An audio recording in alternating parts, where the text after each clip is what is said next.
Imagine this is a fish, a real fish. This is a fishing pole. This is a weak hook. The fish just fly around. This is a strong hook.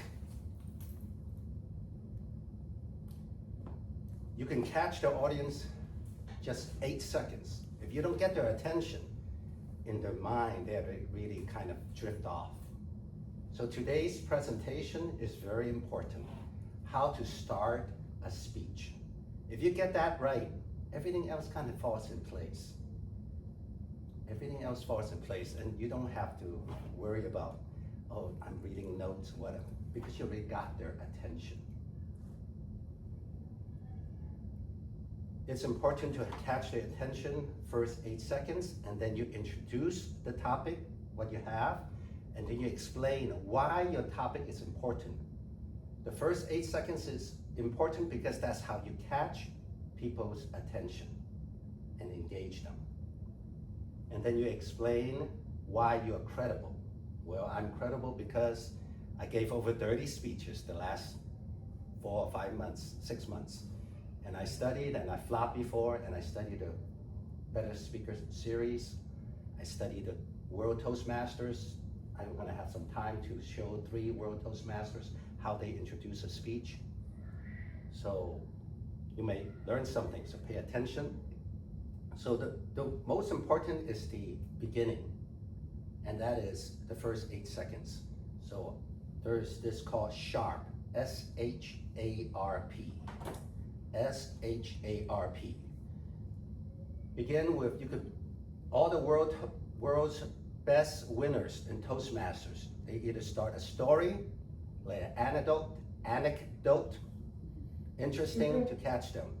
Whereas most of the time they are personal stories, personal journeys. Second is H, they use humor, and sometimes they combine their personal stories with humor. This morning, Byron just got us laugh. One thing he said was that, talk about Black Friday, and then his wife is so extra interesting and go to what to buy and asking him this and that, and then he said, every Friday I'm black. We just all laughed. So he combined humor with his personal anecdote. It was tremendous. He won today, this morning. And then there's R, S-H-A-R. Ask the audience. A is ask the audience. How many of you would like to know what the world champion Toastmasters, how they start in their first 8 seconds? If you like to hear that, raise your hand. So that's called ask the audience participation. If you see the world champions, actually they do 2 or 3 of them. They give humor, they give us personal story, and they also engage the audience. You watch, I'll show 3 of them. And I suggest you watch it. There's a lot of them in just YouTube, World Champion Toastmasters. A-R, and then remarkable fact, some kind of remarkable fact. Do you know that after 50, you lose about 1% of your muscle every year? That's called a remarkable simple fact. So don't make it too complicated. If you said, what's this percentage? The fact is too, so make it simple, remarkable simple fact. And finally,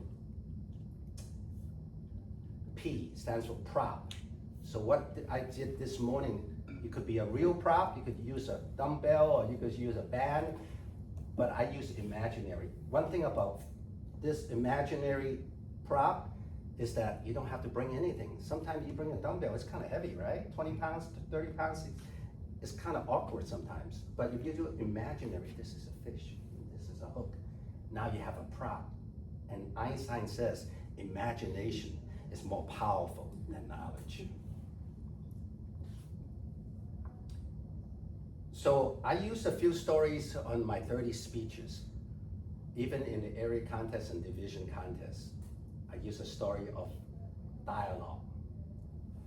Mirror, mirror on the wall, who is the sexiest of all? So that's called storytelling, but with dialogue. And then I also end with a joke. turn around, and then I asked the mirror to be honest, and the mirror said, "Oh, King, may you live forever. Your bottom is atrocious." And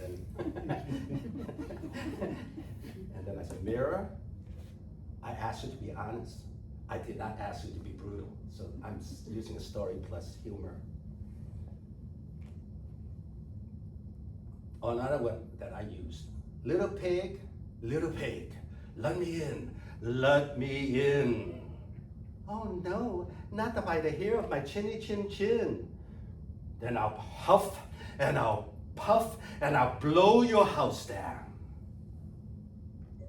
Fellow Toastmasters, today I will talk to you about the abnormal big bad wolf of aging. You see, I just talked about the topic. There's another one that I use. Then I'm going to show you some, then I'll answer some questions as well. And then I will also show you how to get engaging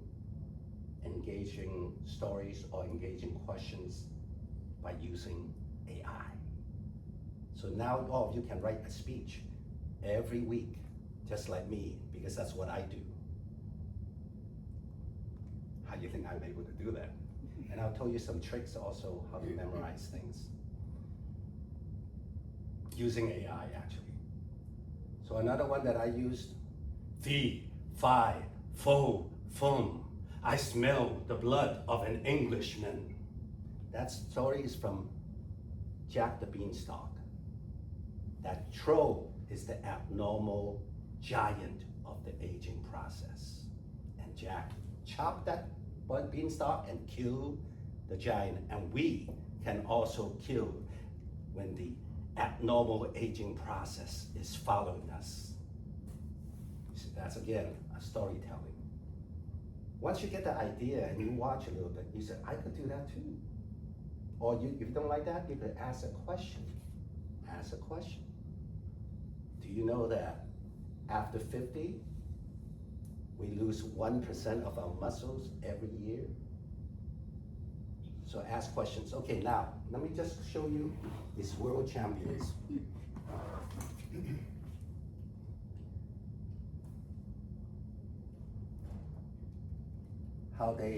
I just showed 3 of them, how they do. And then I'm gonna ask you what category are they using of sharp. And then I hope to answer some questions. Okay, this is the last year's world champion. This is last year's world champion of Toastmasters. At least the sound quality is good. I know I don't like to use that because I had difficulties with Zoom, so I didn't want to follow that pattern of having difficulties, so that's why I use just this one. Just listen to the first minute or so, to how he does it. And then, which category of sharp is he using? Or are you using combination? You're welcome.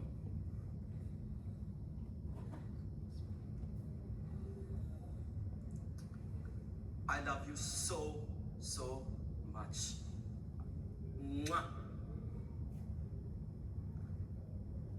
I was talking to the stage. If you're wondering, you should know what the stage does to us.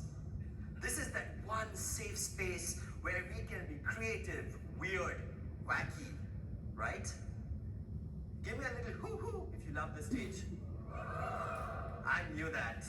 Because when we're up here, nothing else in this world matters.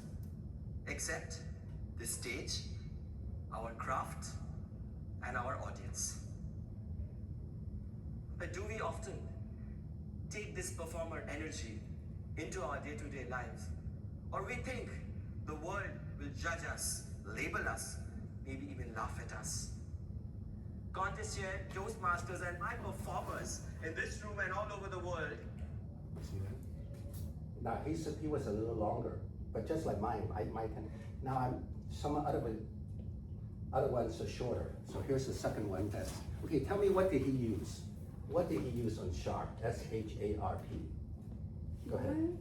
Squid. I know initially humor, but he used a combination of several of those. I probably named a few other ones, but I'll leave other people to name them. Yeah. They want to decide. Okay, go ahead. Ask the audience. Yeah, ask the audience, what else? Oh, the stage. Yes. Mhm. And he kind of demoed, he put his lips on the floor. Mhm. He won last year. Mhm. He got the first 8 seconds, tremendous. Mhm. And you gotta listen to the whole thing, it was masterful. How Bollywood, you know, like bulbs, and you gotta listen. I just don't have time, okay. You just type world champion Toastmasters. Okay, here's another one. Now this guy is not the world champion, but he was in the finalists. He was on the finalists last year. But still, I thought he was a good example, a demonstration.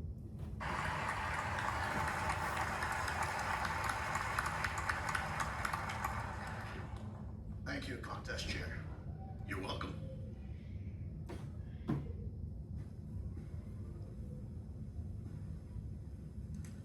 My MBA admissions letter finally arrived in the mail.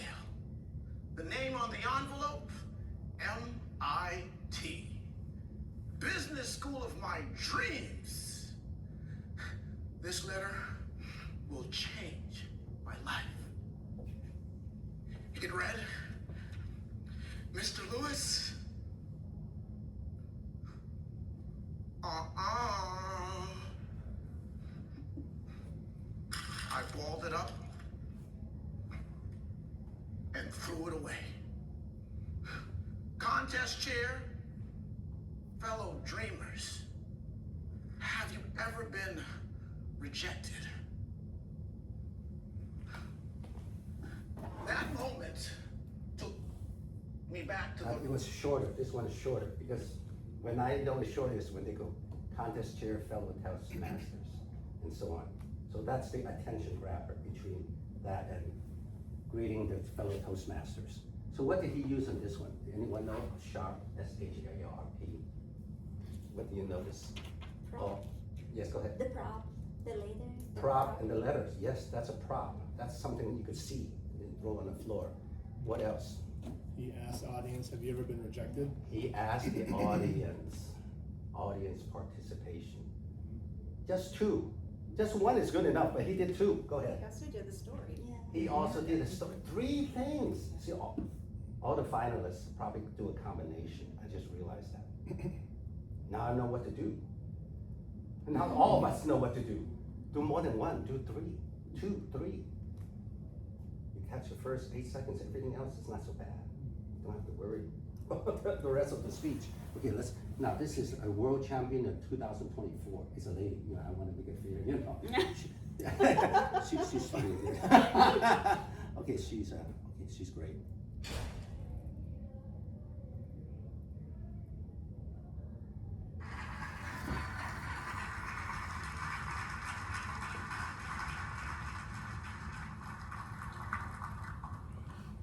Thank you, contest chair. You're welcome.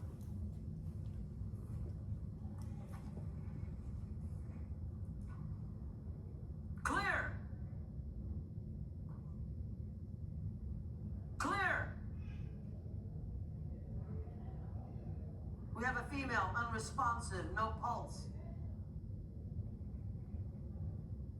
Contest chair, fellow Toastmasters from around the world, and guests. 2 years ago, a horrific automobile accident, and that unresponsive. Okay, you see that? This is the shortest one of the 3.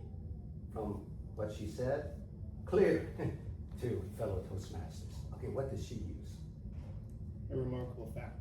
Remarkable fact, what else? Storytelling, because it's actually, yes, go ahead.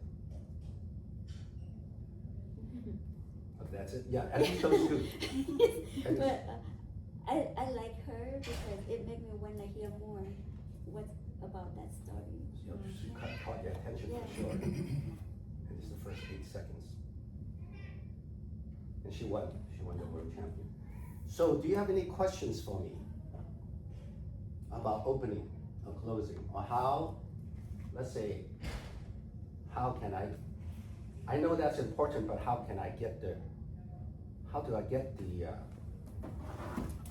ideas, the stories? Mhm. What should I use? Or what questions should I ask? What props should I use? So first of all, you gotta have your topic. So if you're gonna give a speech, let's say, Katie, I ask you, if you're gonna give a speech, let's say next week, what topic would it be? Topic. Yeah, what topic would it be?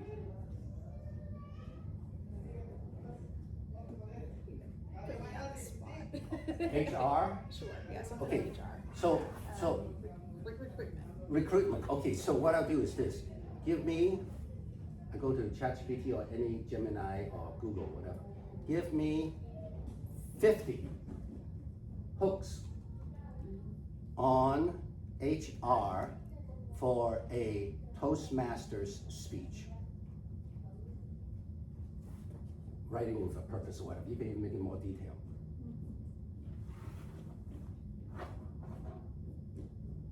There's 50 hooks right there. HR is the only department where the answer is always, it depends. So true. So true.